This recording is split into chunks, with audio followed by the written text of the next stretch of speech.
Thank you for tuning into the WOLA podcast. I'm Adam Isacson, and I'm here to remind you that these podcasts are free. They're ad-free, but the Washington Office on Latin America, WOLA, is an independent organization. We operate entirely on gifts and donations. So please support our work. The easiest way to do that is visiting wola.org and clicking on donate right there at the very top of the page.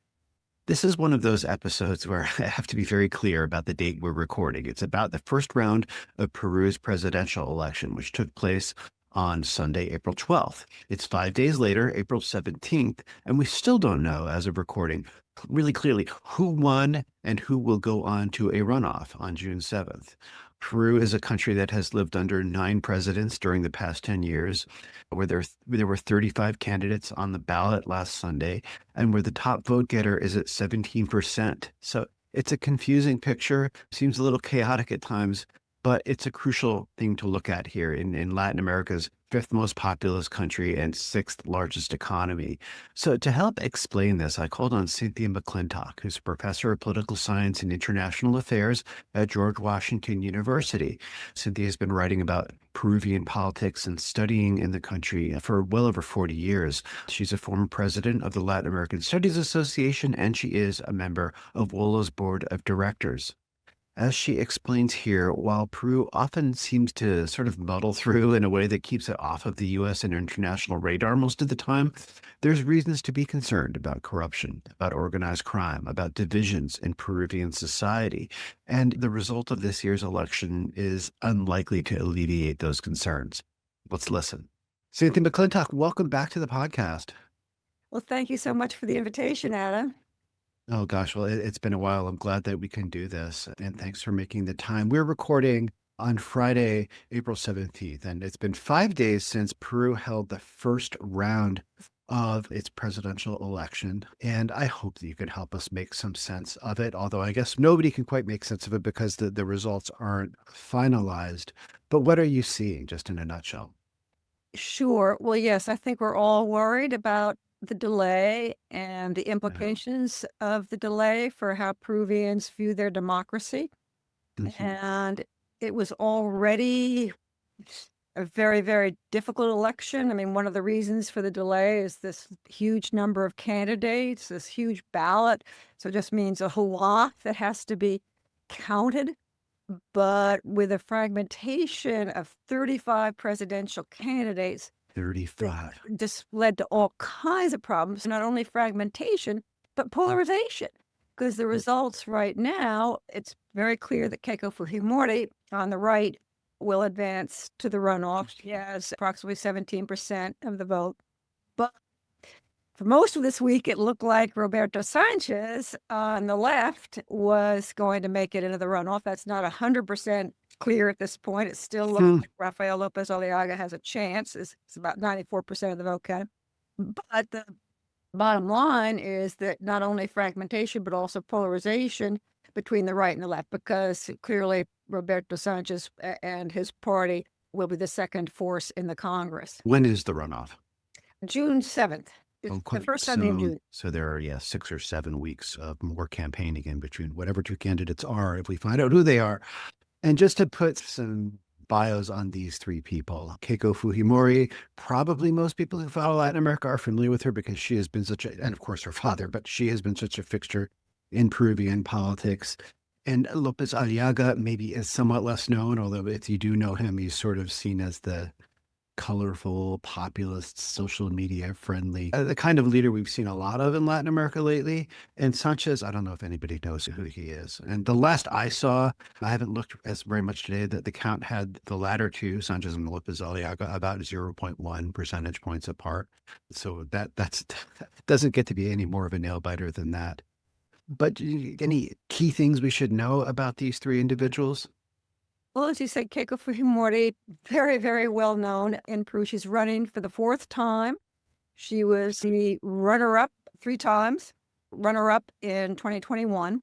As you said, she came to the fore because she's the daughter of Alberto Fujimori, the 1990-2000 president who was ultimately fled the country because he had become so reviled over corruption charges. But there's still a percentage in the country who see Alberto Fujimori as having, quote, saved Peru, whether it was from an insurgency or whether it was because of a shift to the market and high inflation that was reduced.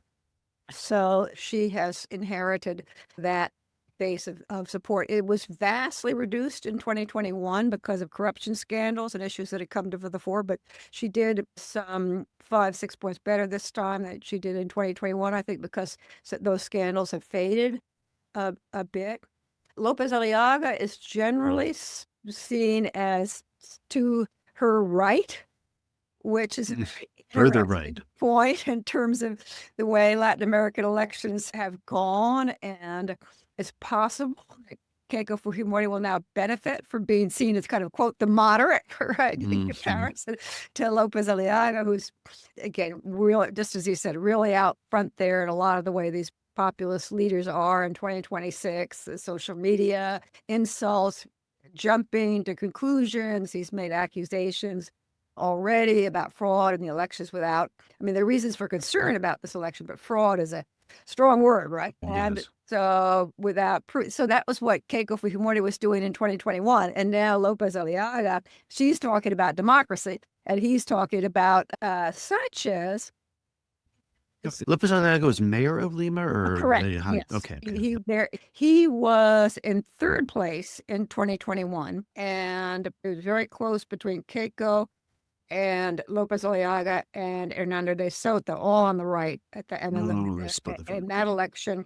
Pedro Castillo, who we're about to talk about, finished first with sort of the percentage that Keiko now has. So it's a reversal in the places of the right and the left in the two elections if Roberto Sánchez ends up finishing second. Sánchez is putting himself under the mantle of Castillo, and he's running under the party Juntos por el Peru, which is a pretty long-standing leftist party with coalitions, but it's very clearly arguing that Castillo was wrongly impeached, never had a chance to govern, that Castillo was badly treated by Lima's elites, and so the vote was very, very much based in the mountains of Peru, which historically was excluded and feels very excluded and is mostly still excluded. So a lot of sense of, trying to do right by Pedro Castillo and his legacy, call for Castillo's freedom. Sánchez campaigns with an even bigger version of the sombrero that Pedro Castillo had. Really? That big hat? Wow. Yeah, so he's trying really, really hard to make that connection and get the vote Peruvians who believe that Castillo was mistreated by Lima's elites, by Keiko Fujimori. That said, Sánchez was a minister throughout Castillo's government, so he's got real governing experience, which of course Castillo didn't have. He also has a master's degree in political science from the Catholic University of Peru. So we're talking about a much more knowledgeable person, much more sophisticated person than Pedro Castillo. But we're also Castillo was a rural school teacher, correct? He was a rural school teacher who really, I think the word everyone used, he was not prepared. He was just not prepared. He'd been a union leader. He had been in the views of the union members. He'd been an effective union leader in the mountains predominantly. I mean, he'd had very, very little experience in Lima working in, again, the word was always unprepared. It was always going to be a big stretch. It was never thought by the leader of his party, Vladimir Cerrón, had been disqualified from the election. And it was Cerrón who chose Castillo as the candidate. But when I would ask people, why did they name Castillo as the candidate? The answer was, well, of course, they never thought he had a chance to win. It was irrelevant. It was like whoever, right? What do we know? Right? So again, it was very tragic, I think, for many Peruvians. It's unclear, I think, what it'll all mean for if the runoff is between Sánchez and Keiko, exactly how that will come. But I think there were a lot of Peruvians and myself who hoped he could really kind of step up to the plate, but it was just a big stretch for someone who was a rural school teacher. Yeah, he lasted 2 years? He was inaugurated July 2021, and Uh, the coup, self-coup, and the impeachment mhm. was December 2022. Oh, Year not and a even half. like a year and a half. And his vice president, Dina Boluarte, ended up governing very differently from him. And maybe that's where there's two ways we can take this, and I'm not sure which. I mean, there's the divisions in Peru, which this certainly represented. You've already said right, left. We've talked a little bit about populist and not populist. We've talked a little bit about rural and urban. And it's really, I'm certainly not clear on how those overlap. But there's a whole other set of issues that if you read some of the independent analysts in Peru, some of the commentators, there is a narrative of a corrupt group, a sector of the elite that has been gradually taking power using the Congress, if I understand it well, as their base of support and undermining or taking over the judiciary, and that's part of the story too. And whether that's a right left issue or just a corrupt and non corrupt issue, I don't get. So that's a very messy question, just to say that judging from the past few years and looking at the candidates Peru has now, what are the main political divisions? And are they about ideology or are they about being in and out of a certain group?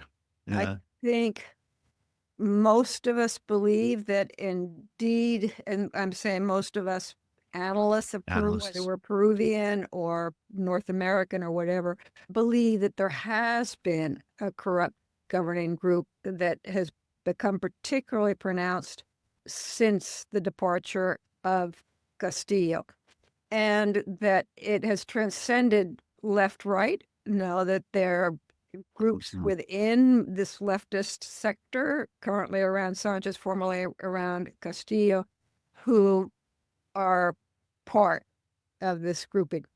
There are obviously nuances and variations over time. Basically, I would say since the election of 2016, I'm taking it back now from 2021 that Castillo won.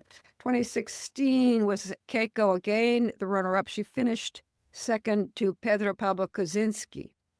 What mattered there is they're both seen to be on the right, but Keiko was angry that she hadn't won. It was a very narrow loss. And even though he was to the right, she was putting up these barriers against him. He tried to accommodate her, but it didn't work very well. He was still impeached. The next president, Vizcarra, was much more confrontational.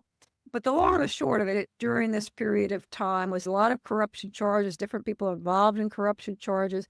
And Keiko Fujimori, the general interpretation goes, Keiko Fujimori and her party kind of began to understand how much power they had in the Congress and how much power this impeachment gave them, because they were the driving force behind the impeachment of both Kaczynski and Vizcarra. And then 2021, and at first, Pedro Castillo's party had a plurality, but gradually they kind of divided. And her party has been the number one force in the Congress for most of this period since 2021. And this is when we see everyone starts off their discussions of Peru with all of the changing merry-go-round of presidents, that she and her party, along with, in particular, the general interpretation went Cesar Acuña, whose base was on the North Coast, his party. He wasn't in the running right now, or his party is no longer going to be president. And then after Castillo's impeachment, but after with Dina Boluarte, Castillo was kind of trying to fight things the Congress is resisting. And then basically what people, investigative journalists, top-notch investigative journalists like Gustavo Guidetti believe, and I believe, is that Dina Boluarte said, hey, I would like to stay in office, and I guess I could stay in office if I just do what the Congress wants me to do. A Congress led predominantly by that. So she cut a deal with Congress, basically. Exactly. Well, as long as I think Dina Boluarte gradually said, well, this isn't a bad deal at all, because Boluarte was the president during the intense protests against the impeachment of Castillo after the impeachment of December 2021, right through into January, February 2022. And as I'm sure you know, death toll of civilians put about 59 or 60 people. And so there's been a looming charge of Dina Boluarte for that. And of course, she wanted to stay in office, so she couldn't be prosecuted. And so one of the ways to do that was to just go along. Okay, if the Congress tells me to. And then it was also, I think I mentioned earlier, that Vladimir Cerrón, the original leader of this left party, Peru Libre, that he had been in jail on corruption charges, disqualified for corruption charges. So there are charges against both people on the left and the right. So, there are charges of one kind or another against something like a third of the legislators in Peru's Congress. So they were all sort of together on impunity. And we'll also discuss probably a little bit later that Peruvians' number one concern is organized crime, extortion. And what did this Congress do in the middle of that but decide to make it more difficult to get evidence on criminality, right? You set up more restrictions on when you could go enter into a house where you suspected. So this is where that concern, comes from about a corrupt clique in the Congress that is really dominating the show. And to top it all off, in the meantime, as you may know, traditionally back before Alberto Fujimori and the new constitution in 1993, Peru had a bicameral Congress, but that ended. But it was reinstated recently. And now, once again, for the first time in decades, Peruvians are voting for a Senate. And that Senate has been provided with very major powers. It has power, in some people's view, greater than the president. And the Keiko Fujimori's party will now have about 1/3 of the seats in that Senate. Wow. So that's how she's been trying to, or she and her party have been trying to move the political system so that it's really easier for her to wield power, whoever wins the presidency. But now it looks like she might even win the presidency. So you're painting a picture, one that anybody who's been following Peru knows because so many ex-presidents have ended up in jail, but a picture of endemic corruption, almost nobody, broad brush, but almost nobody with clean hands in terms of corruption. But when we say corruption, often in Latin America, there is the usual graft, Odebrecht, the contracting scandals and skimming from the treasury. Then there's the corruption that is actually colluding with violent criminal groups that are trafficking in minerals and cocaine and extortion rackets and things that actually really are, in a more direct way, harming people. Which kind of corruption are we talking about here, or is it both? Corruption is, of course, by its very nature, hard to be certain about. I think most of this for the legislators is more probably even a milder version of illegal campaign finance. I think people with very good intentions trying to limit the finance by large corporations and the like, and then it sort of limited all the campaign contributions overall, and the illegal sector stepped in and were providing some of the only campaign finance available. That was a little bit better this time around, but that was very pronounced 2016, 2021. So by a lot of scales, that's a pretty mild kind. Then I think there is some of this absolute collusion, especially some of these areas. There are parts of Peru, obviously, that are much more afflicted by illegalities. And so if they're kind of running the province, right, it's a little closer to actual collusion. But I'd say it's probably a considerably smaller number. And the number where it's actual dirty contracts with the bribes, it's smaller still, right? But some of that, too, would be a function of people in governors' offices, this more local governments commanding contracts. It did come to the fore, I think, with Jose Heri was a very brief president, and he was impeached because of suspicions of corruption when he was meeting with Chinese businessmen, and it was charged that dirty contracts and stuff like that. There was no proof of that, but so that happens too. But I'd say it's less common, I would say, at least especially among the legislators. Yeah, I mean, obviously, campaign finance could involve organized crime or criminal groups too. I mean, if someone's a generous campaign donor, you might not look at what's going in the containers leaving the port, things like that, but that's all speculative.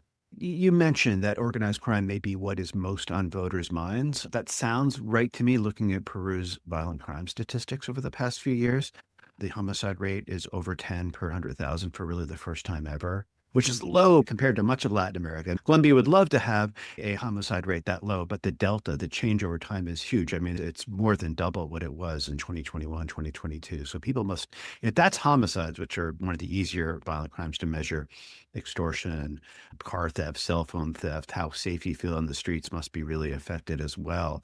Was crime the number one issue for voters, or is it more dispersed among other issues like the economy and Exactly. I believe it was organized crime and concerns about Hmm. security that were far and away number one, as you suggest, even if by regional standards, the homicide rate is not that high. By Peru standards, it has increased a lot. And some of those are Right. very salient.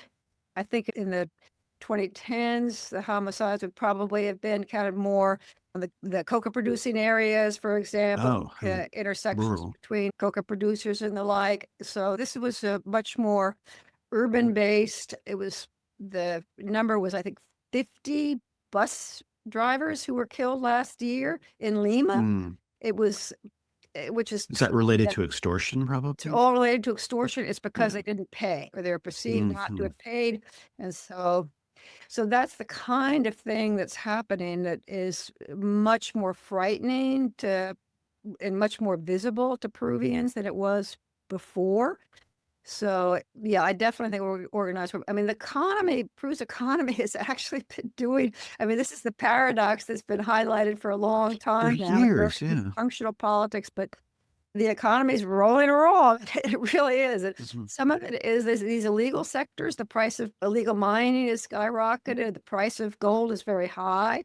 Yes. So that's definitely been a factor. But there's a Peruvian scholar, Eduardo Dojon, who's sort of basically arguing in his most recent work that Peruvians really don't. It's a little bit kind of an argument you might hear in the United States. Peruvians don't really want the government to regulate this. They're Mhm. Mhm. happy to have this all rolling along. But in any case, the economy, the copper mineral prices is strong, right? So this has been the base of the economy for quite a time now, which has sort of attenuated, I think, the tensions over the other problems. So, yeah, I mean, Peru for many years now has almost always been in like the top 3 or 4 countries in the whole hemisphere for GDP growth. That is mainly, you said, because of primary products, mining in particular. One question. And two, to what extent is that tide lifting all boats? Is that distributed? Or is inequality still growing? I actually don't know. Yeah. I think it's been distributed reasonably equally, which doesn't necessarily imply this is great, because I'd say Right. a big concern is the environment sustainability, because there are a lot of smallholders, lower middle class folks in sort of semi-rural areas. I'm thinking outside of Trujillo, for example, on the North Coast, In the quite north. a bastion of this and the illegal mining. We're not talking about a huge US or Chinese mining conglomerate. We're talking about everyday folks who've decided it's time to get enough money to send your kids to college. And a lot of this is just pretty minor scale stuff. And copper and some of the other sort of the gold mining sector, the copper mining sector, there's quite a lot of employment. The Mhm. agricultural sector, the blueberries and the like on the coast, it's not great wages, but there's employment and could be a lot worse. I think the biggest problem with the mining in particular is sustainability. And Yeah. as you can imagine, if it's illegal mining, which a lot of this is, the damage to the environment is horrific. And so you can Mhm. see maps of Peru with the entire mountainous area just drought. It's just Wow. terrifying. It's just terrifying for what the future could look like in those areas. Now, if you Google Gracias a Dios province or Puerto Maldonado, you could find horror story after horror story about illicit mining and organized crime activity there.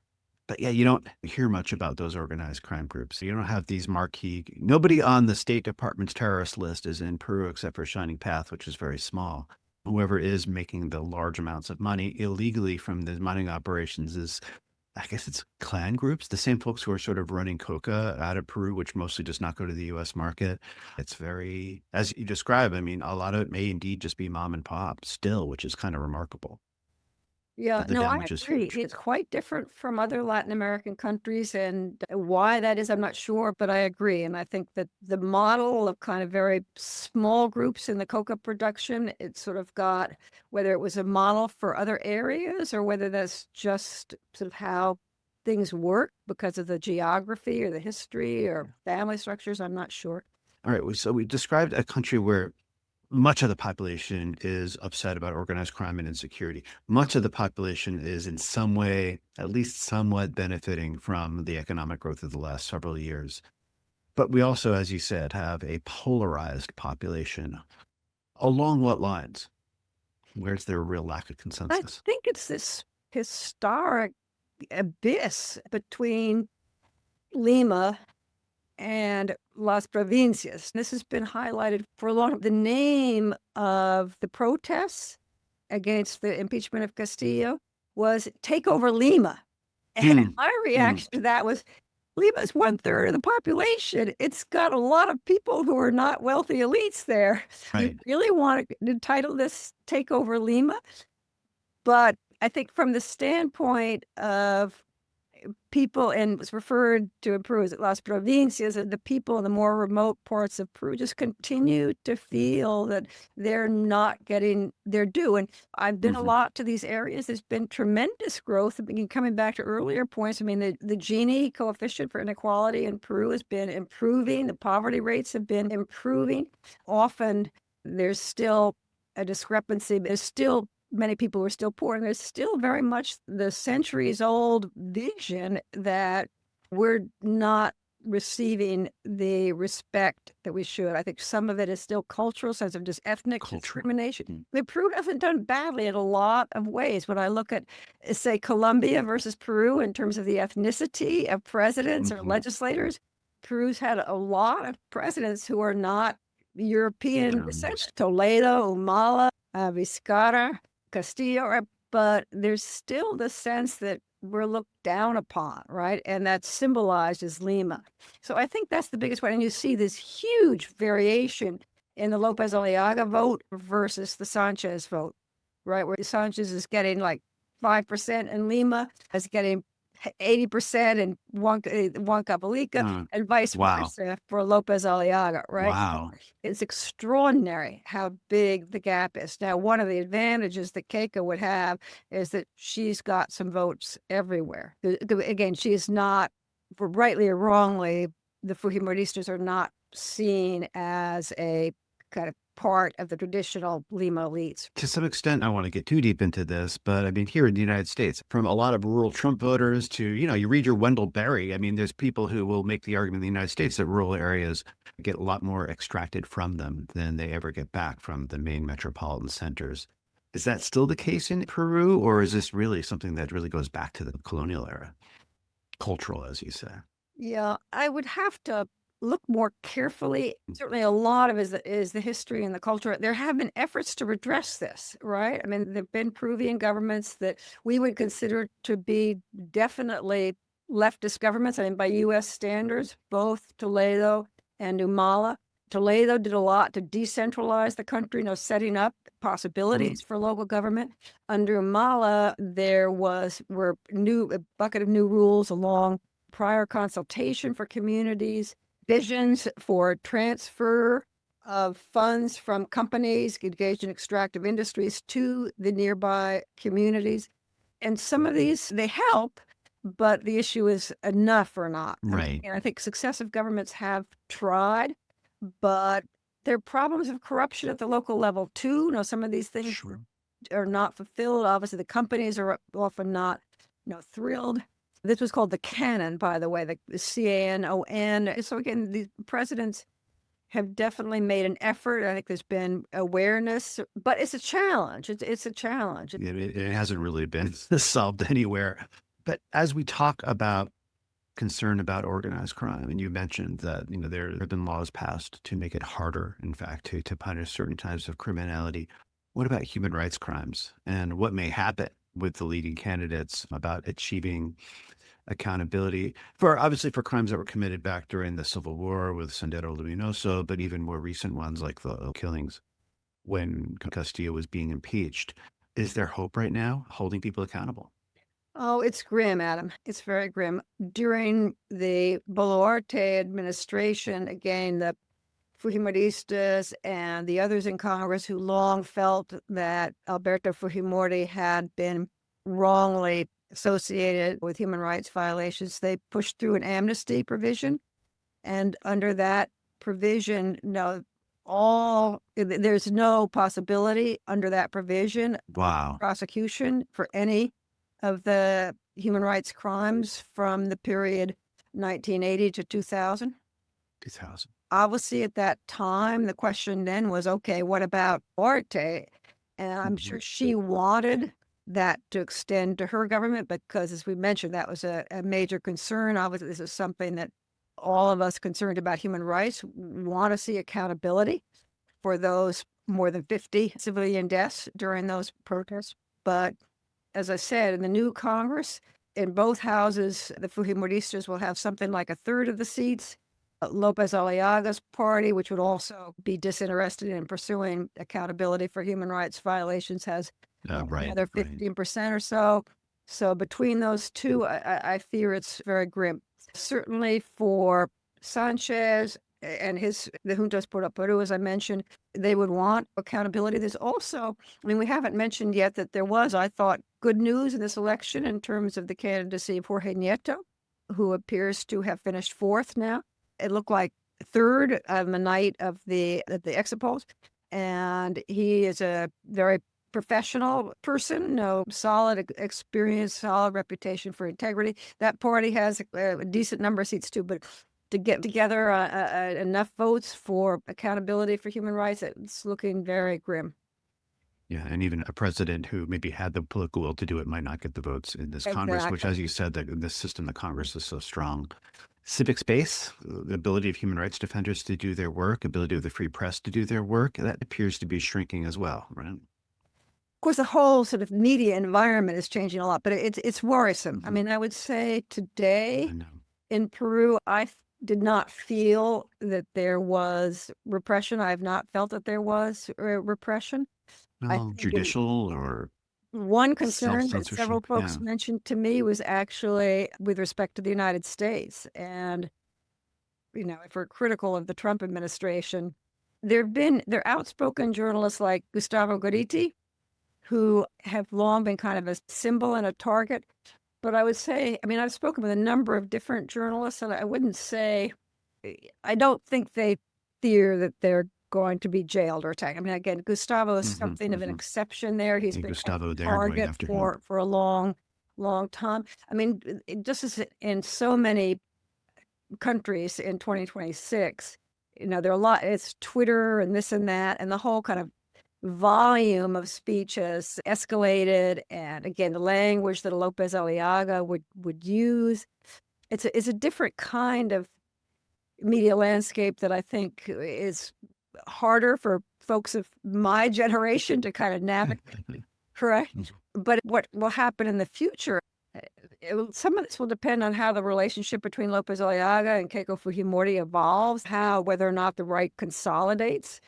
But I think everyone has to worry about the future, especially given the power of the Senate in Peru these days and their power to name the ombudsman, their power to name the Constitutional Tribunal, these other important, very, very important institutions in Peru that, again, the Juntos por el Peru, you would think, again, right, left, but on the other hand, as I mentioned, a lot of the people in that party were also complicit in or worked with Keiko Fujimori for these anti-democratic provisions of the 2022-2026 period. Yes, but for media, it looks like for now, if you're a reporter or if you're a media outlet, you're more worried about the algorithm still, about the government going after you and taking your viewership away or favoring people who are simply not telling the truth. That's everywhere. Just briefly on the United States, the Peru, doesn't really come up very much. And you don't hear Marco Rubio talk about Peru very much. You don't hear about it in Congress very much. That's probably one reason why WOLA hasn't worked more on Peru than it has. But yeah, the current Peruvian government was there for the Shield of the Americas conference. It looks like they're about to buy a bunch of F-16s, like a $3.5 billion purchase from the United States. So they're trying to be close to the United States, particularly on security issues. Would that change with any of these outcomes of those major three candidates? I guess Sanchez could move things in a somewhat more of an independent direction, but it doesn't look like he'd make this a priority either. Is the United States much of a factor in how voters are even thinking about who to select? It's been very surprising to me how little discussion of the United States there has been in Peru the last Interesting. couple of months. Very much off the radar screen. The U.S. Embassy did not, in this campaign, indicate a favorite candidate, indicate a preference. They, So far, they have been very quiet, which I think is to their credit. I think that for the next Peruvian president, the big question will be whether or not the United States decides to take an action with respect to the Shanghai port, the new port, the Chinese project that is now operating. It's something that the Peruvians are very happy about. They're very hopeful. And I would say this is across the board. This is not right or left. it's a huge project. It's Yeah, a huge billions. project. Peruvians hope that it's going to facilitate trade between Colombia, Peru, kind of make Peru the center for Pacific trade, the biggest port on the Pacific. It'll kind of give them a leg up vis-a-vis Chile, for example, which is a historical rival. So again, I think both the left and the right in Peru are happy with this project. There have not been major corruption allegations. And for the Peruvians, the concept of a new world war in which we have to worry about China's supply chains, this is very remote, right? Again, to the credit of the current U.S. Embassy, I haven't heard anybody kind of talking about this in any kind of major voice recently, but it's something that has been in the air since Biden. I mean, I began hearing about it from U.S. officials under Biden. Again, obviously, the United States has a very different concept of the world, right? But so far, when the United States has talked about the Shanghai port, the United States kind of says, hey, stop this relationship with China, and does not say, hey, we'll offer you a couple $2 billion for another port. Or we'll take We it. see this all over the region lately. Yeah, no counteroffer. I mean, this major purchase of very sophisticated military equipment in 2026. So it's just, we want to see the region coming together and building ties, right? And to see the purchase of F-16s, not what I was hoping for. But yeah, the fact that they chose the United States planes, which are more expensive, is notable. There's a lot of concern, as we all know, throughout Latin America of, one day to the next, the Trump administration could decide on tariffs. One day to the next, again, they decide to make a bigger issue about the Shanghai port, right? All of these. So I think, again, left or right, they're just hoping that they will not be the tension of the Trump administration. Yeah, and that may be, looking at the candidates that are currently on their way to this final round. It's hard to imagine, a Trump Truth Social post sometime between now and mid-June urging Peruvians to vote one way or another. And who knows, it could even backfire if there was. Just finally. By the way, along those lines, just as throughout the world, when I did begin to see more coverage of the United States, it was concern about the war in Iran and or the fact that the United States had initiated the war and that now gas prices are sky high. I think it's quite a different scenario for the United States now than it would have been, say, January 6th after that's a good point. capture of Maduro. That's a really good point. That there is actually more of a willingness to differ with Trump than there was even just a few months ago, and this is the reason. Yeah, we've seen in Europe with Orban, I think, is a factor. Yeah, I mean, in Mexico, we've seen Claudia Sheinbaum be more vocal lately, despite the risks of the administration coming down on her.